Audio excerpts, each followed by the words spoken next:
Welcome back! Welcome back, travelers, to Travel Secrets with TV's Dave Galvan.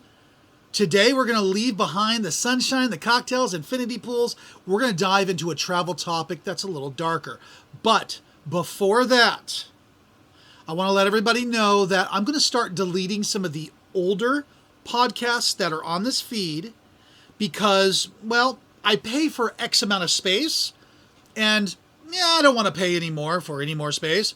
So we're going to go ahead and just delete some of the older material that's not being listened to as much. So if you want to listen to them, go back, hit the download button on them. In about 2 weeks, they'll be gone. So we're going to talk about dark tourism. It's the act of visiting places linked to death, tragedy, or the macabre. Think former battlefields, haunted hotels, or sites of disasters. Even murder sites. Now, you're probably wondering, why would anyone spend vacation time walking through a graveyard or touring a prison? Well, stick around, because by the end of this episode, you might not only understand it, but you might be tempted to add dark tourism site to your own bucket list. So let's start with the basics. The term dark tourism was first coined in the 1990s by academics studying why travelers were increasingly drawn to sites associated with death and tragedy. It ranges from historical significance, like people who visit Auschwitz in Poland, or even Ground Zero in New York, to even more ghostly places like haunted castles in Scotland or the Paris catacombs. I've always wanted to go to the Paris catacombs. Also, Jack the Ripper locations have always been very popular in the tours in London. But it's just not a niche anymore. Millions of people visit these sites every year. And for some, it's about education. For others, it's just a morbid curiosity. And for a few, it's about chasing a chill down their spine. Let's look at some of the more popular dark tourism spots from around the world. The first one is a little darker than even I want to go to, which is Auschwitz in Poland. It's perhaps the best known site for dark tourism. Visitors go not for entertainment, but to understand the scale of human suffering that was caused during the Holocaust. It's haunting and it's very heavy, but it is very important on a historical aspect. I would just get too damn depressed to be able to go to that. The next one is Chernobyl in the Ukraine. Thanks to the HBO series, interest in Chernobyl has skyrocketed. Tours take you into the exclusion zone where the nuclear disaster happened back in '86. Abandoned towns, crumbling buildings, and the eerie silence makes it unforgettable. I have heard that because it's in the Ukraine that people are not going there as much as they were just a few years ago, for obvious reasons. Pompeii, Italy is an ancient example. This city was frozen in time by volcanic ash, and it gives a chilling but fascinating look at how an entire civilization was wiped out in just 1 month. And of course, let's not forget the Paris catacombs. 6 million human skeletons lie underground tunnels beneath the city. Yeah, it's creepy, but it's also one of the most visited attractions in Paris right now. Ground Zero and the 9/11 Memorial in New York. This one does hit a little too close to home for a lot of us in America.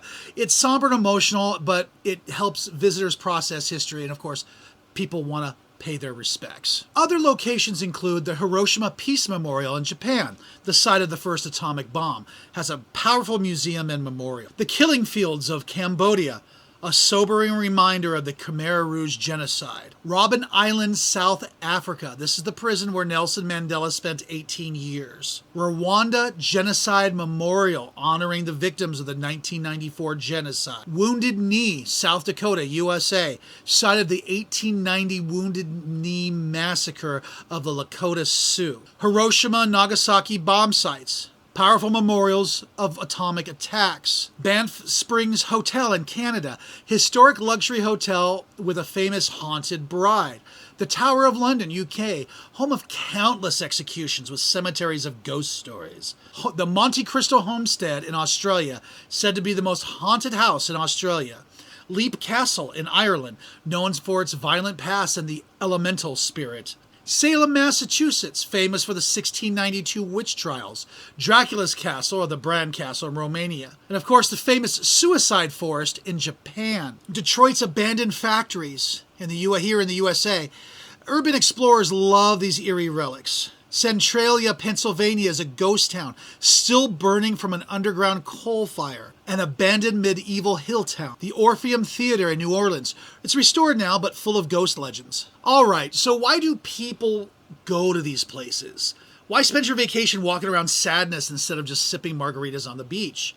Researchers point to a few reasons. Confronting mortality. Humans are fascinated by death. Dark tourism is a safe way to confront the idea of mortality without direct danger. There's an education and remembrance. Places like Auschwitz or 9/11 serve to powerful history lessons. Standing on those grounds leave an impression that just textbooks can't. Curiosity and thrill. Let's be honest, some people just like a good scare. Haunted hotels and ghost tours are adrenaline with history lessons. And of course, respect and connection. Many travelers go to honor the dead, to understand tragedies, and to connect with humanity's shared past. So in short, it's not always morbid. Sometimes it's the most human type of travel. Now let's lighten the mood a little bit, because not all dark tourism is tragic. Some of it's just kind of spooky fun. There are places like the Stanley Hotel in Colorado, which inspired Stephen King's The Shining. It's now a must-visit for ghost hunters. Guests swear they hear children running up and down the empty halls.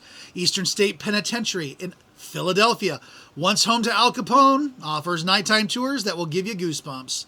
And let's not forget Edinburgh Castle in Scotland, where ghost tours regularly have people bolting for the exit. These haunted experiences blend folklore, history, and the fun kind of fear. It's like Halloween but global. Now, we need to address the elephant in the room. Dark tourism raises tough ethical questions. Is it okay to take a selfie at Auschwitz? Should tourists treat Chernobyl like an amusement park? Are trivializing tragedy by turning it into an attraction? The key, experts say, is intent. If you visit with respect to learn, to understand, or to honor victims, dark tourism has value. If you visit just to post a silly TikTok, then you're crossing a line. I always remind my clients, travel should leave you richer, not just your Instagram feed. You need to respect your location. So how do you do dark tourism right? Number one, research before you go. You got to understand the site's history. Follow the local etiquette. Some places require silence and even modest clothing, or some places no photography. Support the local communities. Many dark tourism sites rely on funds for preservations.